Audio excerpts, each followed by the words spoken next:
to Yazi's Kitchen. Now today I'm going to show you how to create a simple basic paste to make delicious curries. You can make chicken curry, fish curry, whatever you like. You can make vegetable curry. Now to make the curry you need to make the base, the paste, okay, the sauce. Now of course to make the sauce you may need a few ingredients, so you might need a methi powder, jeera powder, fenugreek, methi leaves, ground ginger, just like my mum used to do, curry powder, paprika powder, chili powder, extra hot chili powder, and lots more in here, turmeric powder. Now, I've saved it all for you. You don't have to do all this. Let's put all this back in here, and all you need now is this product here, which is Amali's Mixed Masala.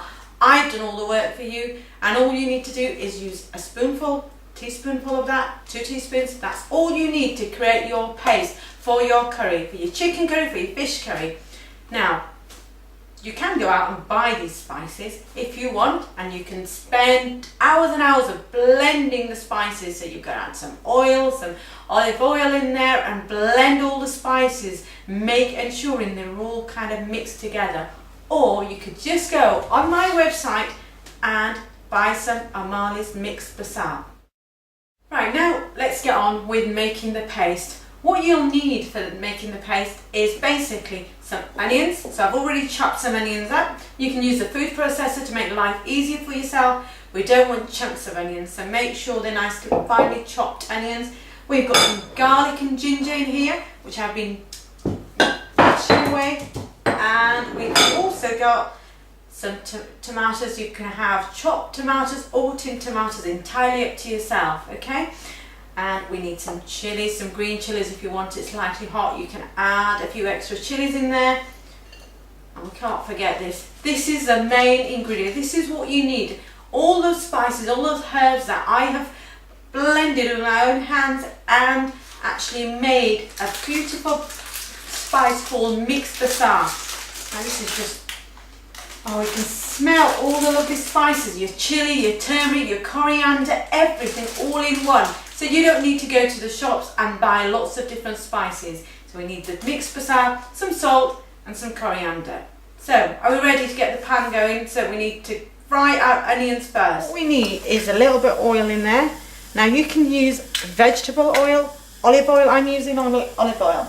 It's entirely up to yourself. You can also use ghee if you want. Now once the oil is hot, we're going to add some chopped onions. Okay, so they go in there. And we're just going to make sure our onions are nice and soft before we add our garlic and ginger. So the oil is hot and our onions are in here. We just need to make sure the onions are nice and golden brown before we add our garlic and ginger in. Now remember, when you actually chop your onions, don't leave any chunks of onions, because if you've got chunks of onion, they're going to be swimming at the top. So we've just got it the right size, and give it a stir every few minutes or so, because you don't want it to stick at the bottom. Now we don't need any water in here. The onion's got its own juices, but if it does stick at the bottom, just put a little small amount of water. But we've got enough oil there to fry those onions. Now don't panic if you've actually got more oil than you think you should have. We could always take the oil out, but you definitely do need some oil to make sure the onions fry well. So let's wait for these onions to go golden brown. And you see all the onions are getting softer and we're getting a bit of colour in there, but I'm making sure that I'm stirring and making sure it doesn't stick at the bottom, because remember, when your onions go, they will go really fast, they will turn colour. Right, now can you see our onions are going sort of a golden sort of yellow brown colour. I'm just going to add a little bit more water in there before I add my garlic and ginger. That's just to help prevent it from burning. Once the garlic and ginger goes in there, it will burn. So we just want to make sure it doesn't cook really quickly and burn. Okay, I'm still trying to get that nice colour. So this is ready now to put in your garlic and ginger paste. So I've already crushed some garlic and ginger, so I'm going to just put that in there as well. That's it. And again, the whole idea here is we're going to try and create a nice paste. No chunks in there. It's going to be a beautiful paste, and you won't be able to tell that there is onions, garlic or ginger in there. There'll be, the flavours will be all there, they'll all be balanced, but you won't be able to see anything swimming at the top. So just let that, the garlic and ginger fry in there. I might just put my lid back on here. Just get the lid on here, and that will just help it to soften up. Just be careful if it's catching, we just remember to add a bit of water, but don't panic because that's actually helping with the colour as well. So just need to add a little bit more water. We added a bit too much there, but make sure you're actually scraping all that bit at the bottom. And don't panic because it's not going to have any burnt flavour to it. It's just helping with the colour. And you see how the onions are changing colour now. Right, okay, let's have a look at what's happened with these onions and the garlic and ginger. Now, can you see how it's nice and brown, a darker sort of colour? What we're going to do now is we're going to add our chopped tomatoes in there. Now I've got tin tomatoes which I'm going to add in here. Just going to put some juice in there as well.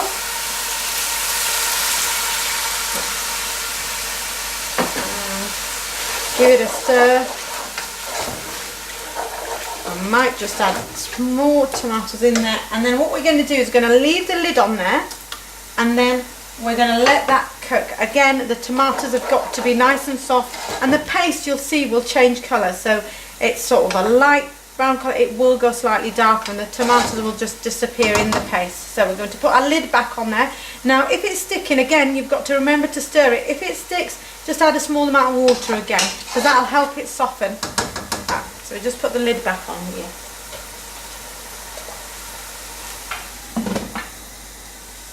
Right, let's have a look what's happening to those tomatoes.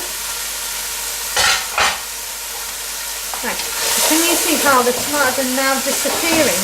We just need to make sure they're completely into a nice paste, and the colour's changed to what it originally was. So it's getting a bit darker.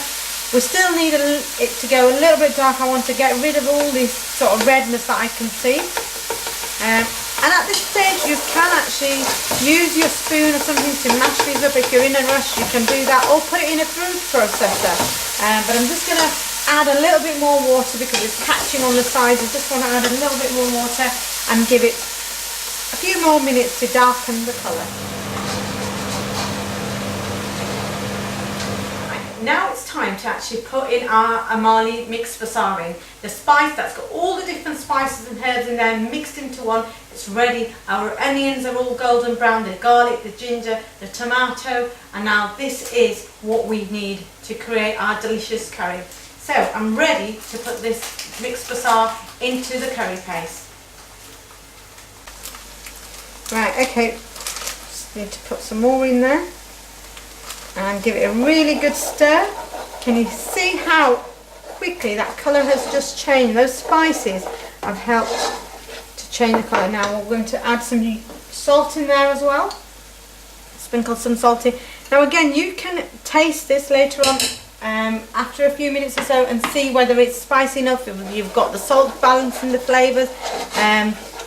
It's important to make sure the spice doesn't stick. So what we're trying to do now is, we've got like an orangey colour here. We want the oils to separate, the oils from the spices to separate as well, and we're going to get a maroon colour, a nice dark colour, and then it'll be ready to put your chicken in, your fish in, your vegetables, whatever you're going to add in there. So I'm just going to let this stir and cook.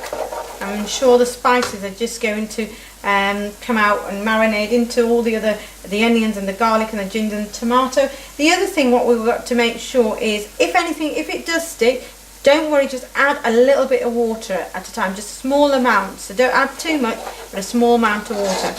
And what I sometimes find is my friends who are cooking away the tent, if I'm teaching somebody how to cook a curry, they'll be there stirring away. You don't need to stand there and stir away, just give it a small amount of stir and then leave it, and then come back later on. Okay, I'm going to just add the green chilies now. And again, with the chilies here, I'm leaving the seeds in because the flavours are in the seeds as well. So just chop them. It's up to you how many chilies you want to add in here. I'm going to add 2 chilies in this one. You can leave the chilies out if you don't like it very hot. And if you like it very, very hot, add an extra one in. We're just going to chop that in there and let those fry for a little while. And what I also do is I tend to add some coriander in at this point and then some later on. I'm also going to add my coriander in there. And one of the tricks I used to do when my mum used to teach me how to cook, and she'd say, can you see the oil separating? And I used to nod my head and say, yes I can, but actually I had no idea. And I used to keep an eye on the green chilies, and when they'd go a bit darker and I'd think, right, it's ready now to get my chicken or my fish in there.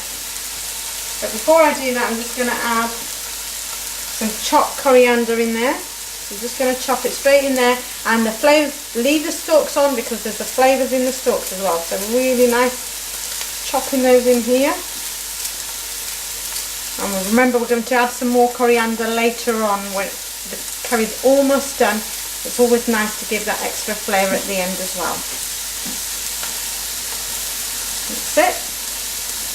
And now your paste is almost ready for the next stage. Just give it a really quick stir again. And that is, your paste is ready to cook your chicken or add your fish in there. So I'm going to show you how to do that later on.